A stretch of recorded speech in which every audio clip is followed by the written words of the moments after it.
Era tarde de sexta-feira, quando após ser castigado, humilhado, sofrer dores profundas, levando sobre si os meus e os teus pecados, Jesus disse: Pai, nas tuas mãos entrego o meu espírito. E morreu. De repente o céu se escureceu, às pressas desceram a cruz, tiraram seu corpo e o enterraram. Na manhã de domingo, suas amigas, lamentando não ter tido tempo para preparar o corpo, resolveram ir até o túmulo.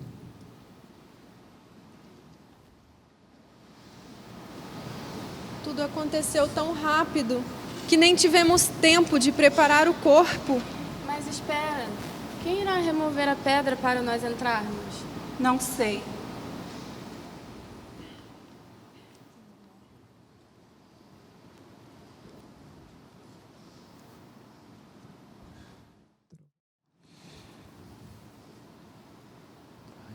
Ao se aproximarem do túmulo, percebem que a pedra estava removida. Chegando perto do túmulo, tem uma surpresa.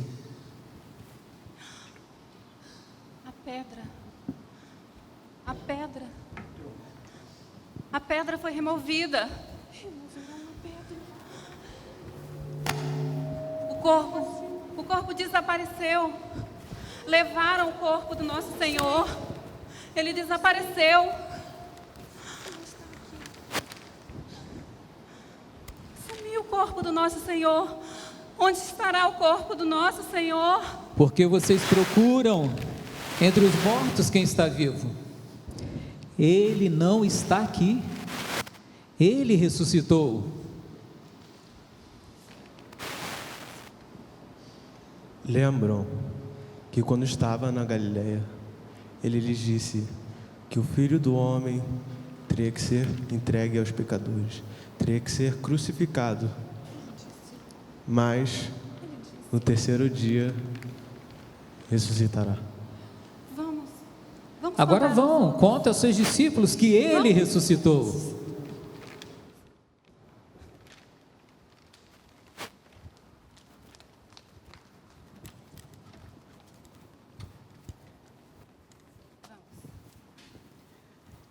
Maria Madalena e suas amigas vão até os discípulos e contam tudo o que ouviram da boca dos anjos. Impactados com a notícia, Pedro e outro discípulo, acompanhados de Maria Madalena, se dirigem até o túmulo para conferir o que havia ouvido. Não é possível. Será? Não é possível. Será que aconteceu?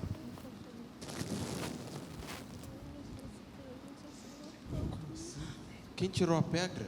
Veja, Quem o túmulo removeu? está vazio. Não há ninguém. Vejam. A faixa que envolvia o rosto de Jesus É verdade. está cuidadosamente dobrada e foi colocada ao lado dos panos que envolviam o corpo do mestre. Vamos. Precisamos avisar os outros. Vamos.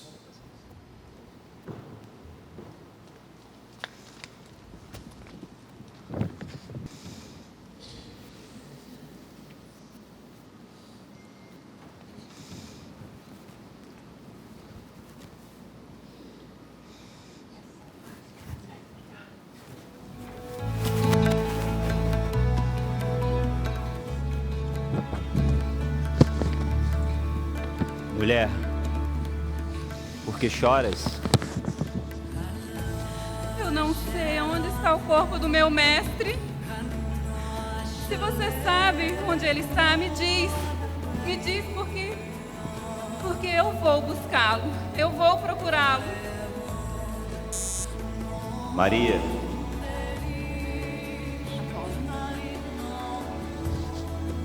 Mestre. Não me segure, pois ainda não subi para o meu Pai. Agora vá e avise aos seus irmãos e os meus irmãos que eu vou subir para aquele que é o meu Pai e o Pai dele, o meu Deus e o Deus deles.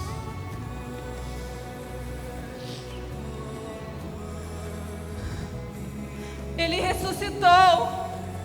O nosso mestre vive, Ele ressuscitou.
Todos podem se sentar. Muito obrigado, irmãos. Essa é uma história que no Novo Testamento é a que mais me enternece. E no Antigo Testamento a história de quando José se revela aos seus irmãos. E nesta, quando Jesus se revela aos seus irmãos. Muitas pessoas conhecem, algumas não conhecem, o magnífico poema de Mirtes Matias, que penso vou reler agora, já fizemos isso no ano passado, para aqueles que, não conhecendo, possam se inspirar e aqueles que já conhecem possam, de novo, se enternecer. Obrigada, Rabone, de Mirtes Matias, um poema de 1967, foi assim publicado. E eu estava cansada, tão cansada que resolvi subir ao Jardim das Oliveiras. Sempre vou ao jardim quando estou triste, cansada, duvidando. Ele estava lá, aproximei-me e chamei baixinho, tão baixo que só um Deus poderia ouvir. Rabone, Rabone, o mais belo dos seus nomes. Rabone, o Deus que ensina.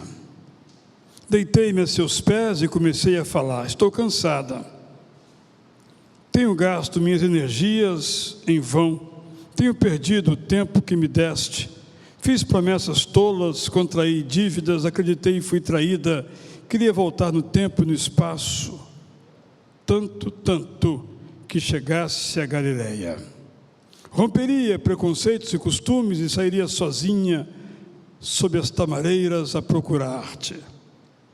Talvez fosse tarde, a multidão já houvesse partido. Estarias só. Também estarias cansado. Talvez não tivesses ainda encontrado a pedra para reclinar a cabeça. Aproximar-me-ia.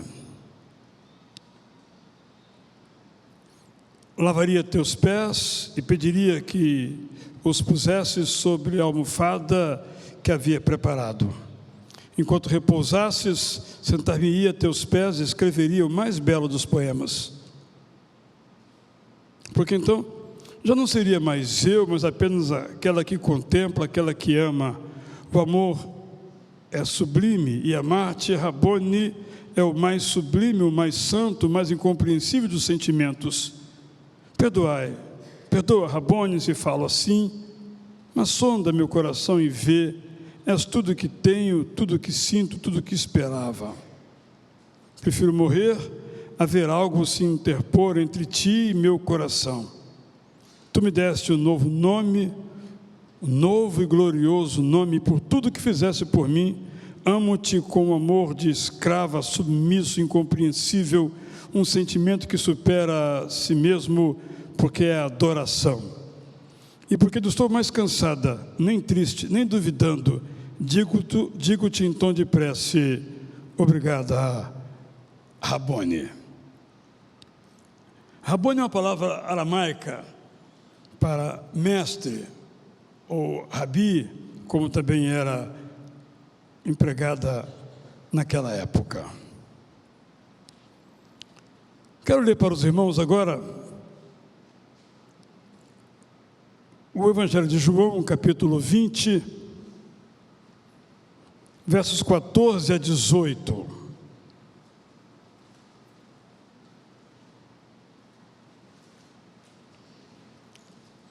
Mas antes eu quero ler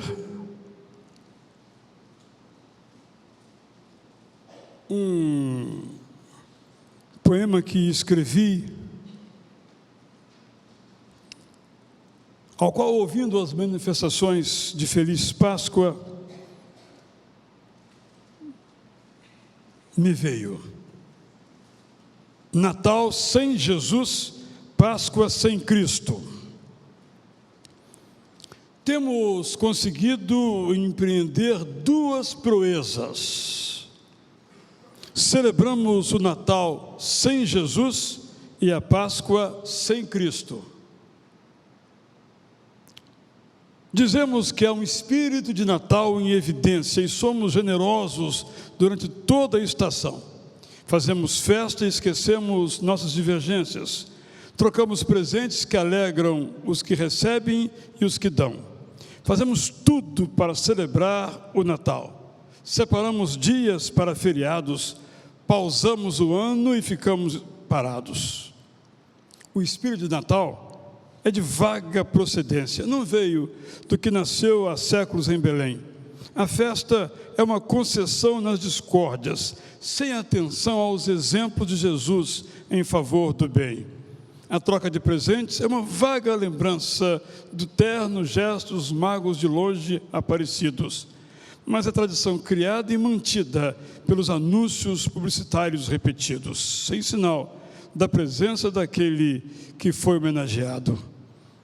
Dedicamos dias ao Natal, mas não são dias santificados, não são dias para meditar e mudar como Jesus, com Jesus na memória. As pessoas celebram o Natal, mas deixam Jesus de fora. Muitos cristãos celebram o Natal, mas não falam quem Jesus é. Cantamos votos de Feliz Páscoa, mas que Páscoa? A dos hebreus saindo do Egito apressados rumo à liberdade? A de Cristo deixando a tumba calada depois de o ter guardado? Celebramos a Páscoa com coelhos velozes correndo ao fundo, não com o cordeiro que tira o pecado do mundo, mas que pecado! Se cada um faz o que é certo, atento apenas ao que todos dizem que é correto. Celebramos a Páscoa lambuzada de chocolate, não do sangue que nos purifica e nos perdoa. Celebramos a Páscoa de uma alegria passageira, que não dura sequer uma noite inteira, bem diferente daquela pelo Filho de Deus vivida, no seu êxodo do túmulo para a jornada realmente boa, numa ressurreição que torna concreta e definitiva a nossa certeza clara de vida eterna. Mas quem quer ouvir esta arrebatadora verdade? João 20, começando do verso 14, nós lemos: depois de dizer isto, ela, isto é, Maria Madalena, se virou para trás e viu Jesus em pé, mas não reconheceu que era Jesus. Jesus lhe perguntou: mulher, por que você está chorando? A quem você procura? Ela, supondo que ele fosse o jardineiro, respondeu: se o Senhor o tirou daqui, diga-me onde o colocou e eu o levarei. Jesus disse: Maria. Voltando, lhe disse em hebraico: Rabone. Rabone quer dizer mestre. Eu falei que era aramaico, mas é hebraico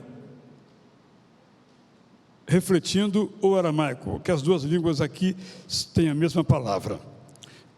Jesus continuou: não me detenha, porque ainda não subi para o meu Pai, mas vá até meus irmãos e diga a eles: subo para o meu Pai e o Pai de vocês, para o meu Deus e o Deus de vocês.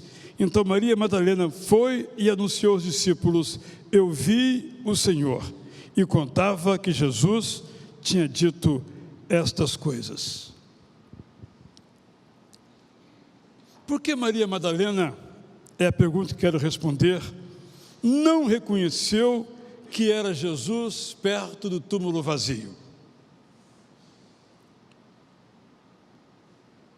Lembremos que ela não foi a única a não reconhecer o Jesus ressuscitado. Em João 21:4, nós lemos que ao romper o dia, Jesus estava na praia, mas os discípulos não reconheceram que era ele. Em Lucas 24:13-16, temos aquela história que vou ler apenas alguns versículos, já conhecemos bem. Naquele mesmo dia, 2 discípulos estavam indo para uma aldeia chamada Emaús, que ficava a uns 10 quilômetros de Jerusalém. E iam conversando a respeito de tudo o que tinha acontecido. Enquanto conversavam e discutiam, o próprio Jesus se aproximou e ia com eles. Porém, os olhos deles estavam como que impedidos de o reconhecer. Por que Maria Madalena, e podemos acrescentar os outros, não reconheceram a Jesus? Primeiro, porque era algo extraordinário. Nunca acontecera isto na história. Não havia nada na memória que alguém pudesse associar. Ah, foi daquele modo. E sempre que uma coisa completamente nova acontece, nós temos dificuldade de admitir, de perceber, de entender, de compreender. É por isso que quando Maria, Lucas 24:11 o registra, contou aquilo que Jesus lhe tinha dito para dizer aos outros, eles disseram o seguinte, que aquelas palavras parecia um delírio, leros em grego. Eles não acreditaram no que Maria Madalena e as mulheres diziam. Era algo extraordinário demais. Mas Jesus não disse que isso ia acontecer? Mas eles não acreditaram na morte de Jesus, que ela iria acontecer. E quando ele ressuscitou, não acreditaram que ele tinha ressuscitado, porque era algo extraordinário demais. Imagine você, que você encontra uma pessoa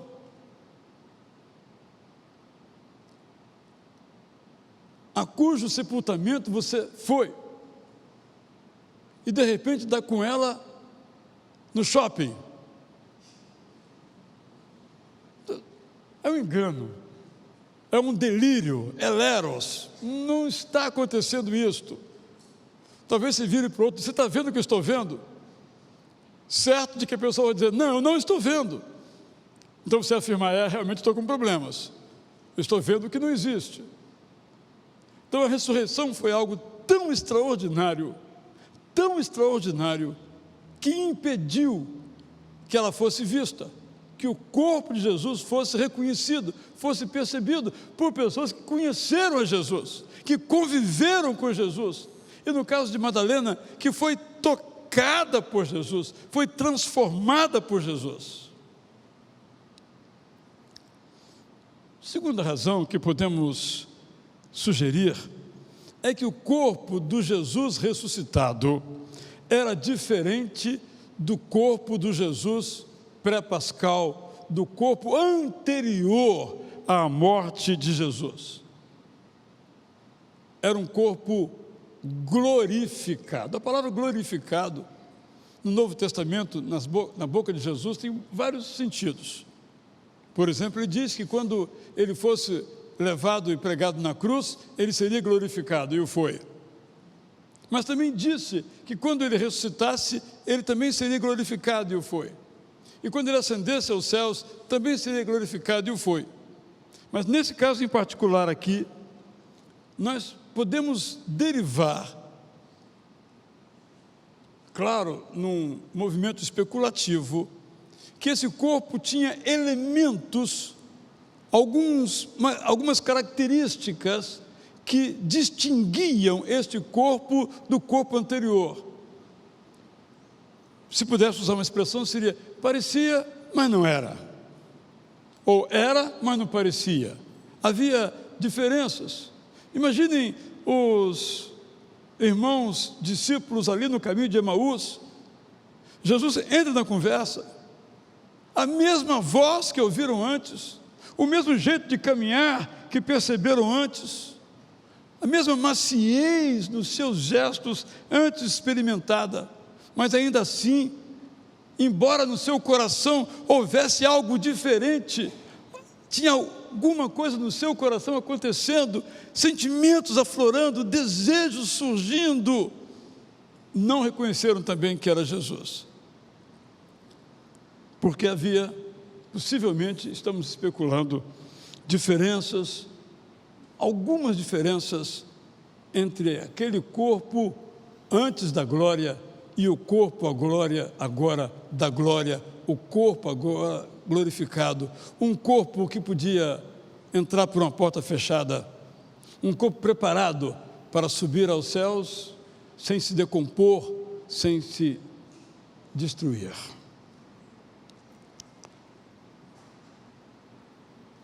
Penso também que as emoções eram fortes demais para serem trabalhadas em tempo e a tempo.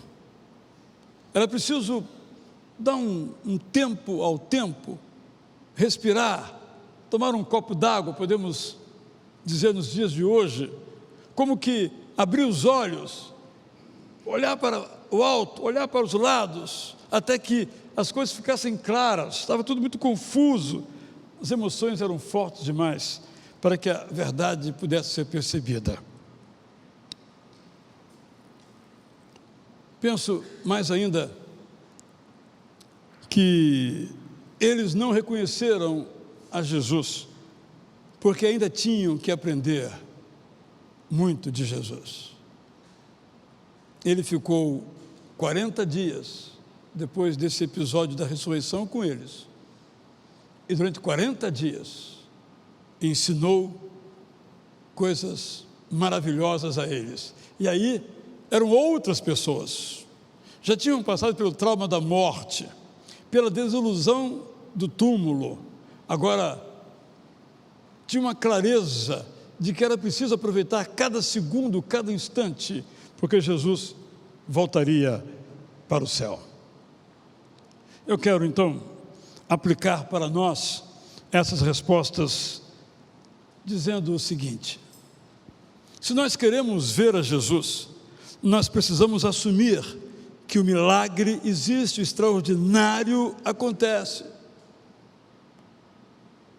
Nossa sociedade procura sempre viver na perspectiva do racional, daquilo que tem começo, meio e fim, daquilo que pode ser explicado, seja matemática, física ou química ou biologicamente. Não temos que abrir mão disto, mas temos que complementar a nossa percepção da realidade com a admissão do extraordinário, daquilo que só Deus pode fazer. Só o Pai pode ressuscitar um morto, e Ele o fez. E a história de Jesus demonstra isto. Penso que às vezes a nossa vida é muito comum, só de coisas comuns, sem nenhum espaço para o extraordinário, para o sublime, para o miraculoso, para o celestial nas nossas vidas. Eu e você precisamos admitir e considerar o extraordinário, aquilo que Deus faz, o milagre existe.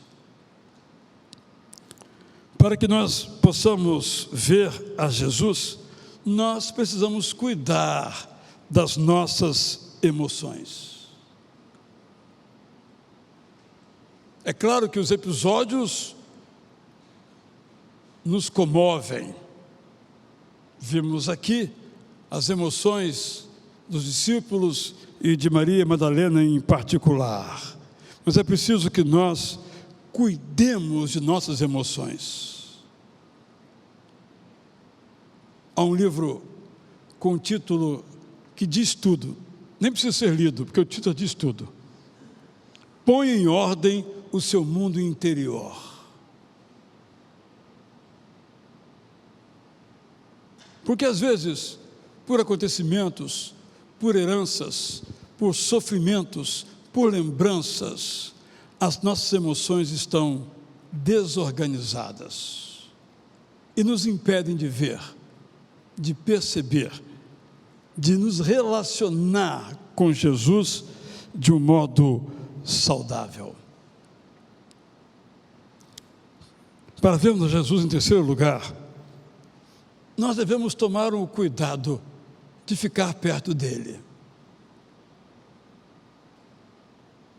É óbvio, Maria Madalena não passaria pela inovidável experiência final de sua vida que teve se não tivesse procurado a Jesus, ido ao cenário do sepultamento, ido ao cemitério, onde acreditava estar Jesus.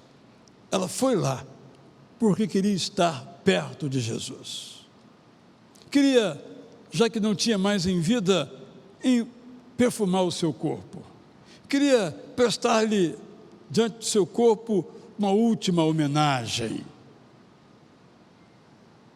Se nós queremos ver a Jesus, temos que nos aproximar de Jesus.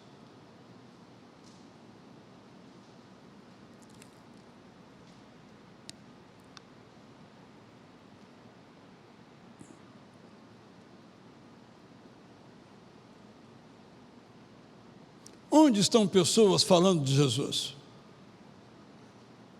É lá que devemos estar também. Onde estão pessoas que louvam a Jesus? É lá que devemos estar também. Se nós estivermos apenas foragidos em nossas atividades, em nossos círculos comuns, onde Jesus não é lembrado, em nome dele não se ora, a ele não se canta, pode ser até que nós o vejamos.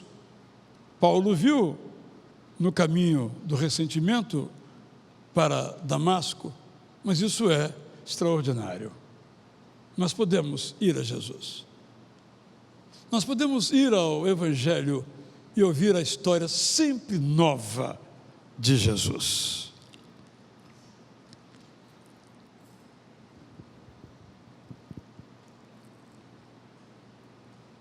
Mas ainda, nós devemos desejar que Jesus esteja perto de nós.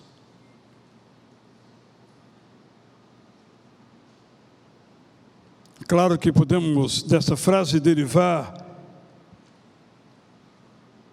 muitos conceitos.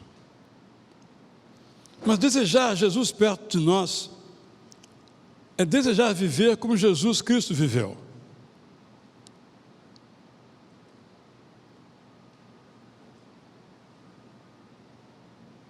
Desejar Jesus perto de nós é ter prazer em ouvir as palavras de Jesus.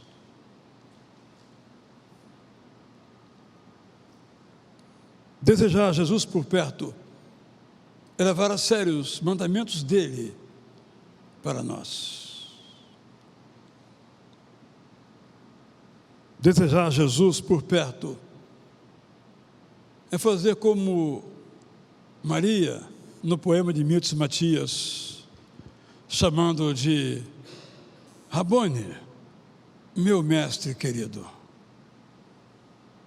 A história, portanto, da ressurreição de Jesus nos convida a nos alegrarmos e agradecermos a Deus pela ressurreição de Jesus. Ao mesmo tempo nos convida, a mim e a você, absortos nossos trabalhos e compromissos, em nossas teologias, sejam quais forem, somos todos convidados a meditar e a refletir como temos nos relacionado com Jesus, se nós temos visto a Jesus. Porque assim como os seguidores de Emaús, o meu coração e o seu coração ardem por Jesus. Que a história da ressurreição seja uma história que não só nos enterneça, até mesmo faça chorar, mas seja uma história que nos faça meditar na maravilha deste amor para conosco. Como os irmãos sabem, desde os primeiros anos da fé cristã, os seguidores de Jesus Cristo, em obediência ao ensino dele, passaram a celebrar a ceia do Senhor. Passaram a ter um instante de recolhimento e alegria, de meditação e celebração. Um instante em que o corpo, em forma simbólica, de Jesus seria comido, em que o sangue, em forma simbólica, de Jesus seria bebido. Essa celebração era chamada ou de ceia ou de Eucaristia. Ceia porque era algo que fazia parte de uma refeição. No caso cristão, na última parte de uma refeição em família ou em comunidade de fé, o pão normalmente comido, uma parte era separada para a celebração final. E o vinho normalmente tomado era também separado para, num cálice único, ser distribuído entre os que cultuavam ao Senhor. Ao longo da história, a compreensão desta ceia foi se transformando. Mas sempre temos que voltar ao texto da Bíblia, ao ensino original de Jesus. Há visões que entendem que os elementos, como no caso da transubstanciação, pão e vinho, são miraculosamente, a cada vez que ingeridos, transformados em sua composição, de tal modo a não ser mais o pão ou não ser mais o vinho, razão pela qual é proibido àquele que participa da celebração tocar nesses elementos, entendendo que o homem é indigno de os tocar, só o sacerdote é digno de colocar a sua mão sobre ele. Esta é a visão majoritária no cristianismo. Mas nós entendemos que esta visão não corresponde ao relato bíblico. Nós entendemos, compreendemos e assumimos que este momento é uma lembrança, uma recordação memorial da morte de Jesus.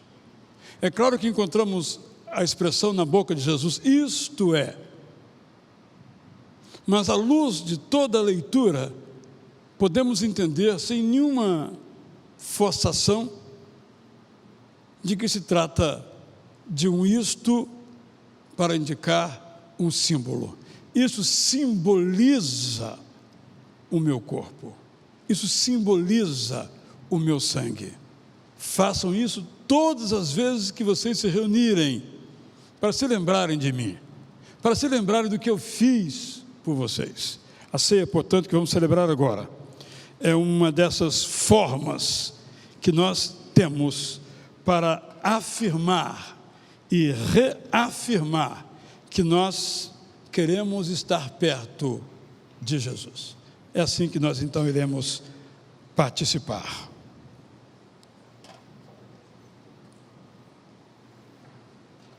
Os irmãos que estão espalhados nos bancos se aproximem ou da direita ou da esquerda, para que nossos diáconos e diáconas possam servir melhor os elementos aos irmãos.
enquanto nós temos em nossas mãos o pão e o cálice, vamos cantar a primeira música deste culto, Jesus em Tua presença. Sentados como nos encontramos, nos reunimos aqui. Jesus, nós contemplamos a Tua face. Jesus, nós nos rendemos a Ti, porque a Tua morte um dia trouxe vida a todos nós, e agora nós temos completo acesso ao coração do Teu Pai, ao nosso coração. Que agora então, sobre a sua vida, sua família, essa certeza de duradoura esperança de que Jesus que veio voltará e nos levará junto com Ele, possa agasalhar os nossos corações na hora da dúvida, do medo e da certeza. Possa descortinar diante de nós a luz da verdade que não muda, a verdade de que somos amados por Deus. Então, que o amor de Deus, o Pai, a graça de Jesus Cristo, Filho, e a esperança que há a partir do Espírito Santo em nós, repousem sobre nós, nossas vidas, nossas famílias, hoje e para todos sempre, todos digam